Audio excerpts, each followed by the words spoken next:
Ça va? À la cool? Tranquille? T'es prêt? Là, ils vont partir de là. Mais le circuit, il passe pas là. Non. Donc là, ils vont se balader avec leur F3 dans Monaco, tranquille. Exactement. Il n'y a pas un endroit où je peux me foutre, moi, derrière?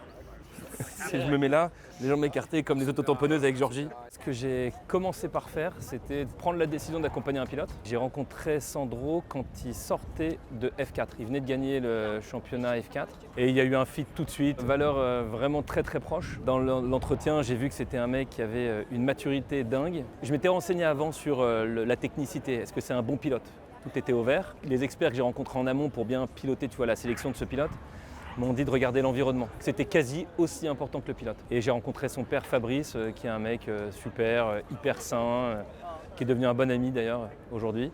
Et donc à un moment, je me suis dit, go, on y va. Je suis un passionné depuis tout petit de Formule 1. Il y a toujours une jalousie, une envie.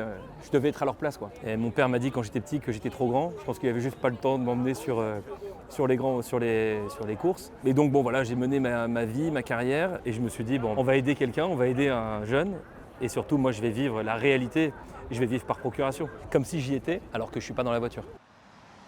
Mon accompagnement, il consiste à faire en sorte que l'écurie qui était intéressée par Sandro le prenne réellement comme pilote. Et ils veulent être sûrs et certains que les factures soient payées. Je suis le garant de sa saison. Moi, de toute façon, je ne peux pas financer en totalité, puis ce ne serait pas cohérent. J'ai mis un petit peu de ma poche et mon rôle après ça, qui a commencé il y a plusieurs mois, c'est de chercher des partenaires qui vont participer au financement de sa saison. C'est dur à trouver. Après, en F3, c'est beaucoup plus facile qu'en Formule Renault régionale parce que d'abord, c'est une bagnole qui ressemble vraiment à une Formule 1, qui fait plus de bruit qu'une F1, qui est diffusée sur Canal+, qui a lieu sur les mêmes circuits que la F1, le même week-end que la F1. Mais c'est pas facile parce qu'on est en 2025, les sports auto sont évidemment moins cotés que dans les années 90-2000 par rapport aux sponsors, ou aux petits sponsors en tout cas. Si on parvient à lever les mêmes sponsors que cette année, voire d'autres, moi je me projette à très long terme avec Sandro. Et l'objectif c'est d'ailleurs pour moi, je cherchais un pilote pour l'emmener en F1.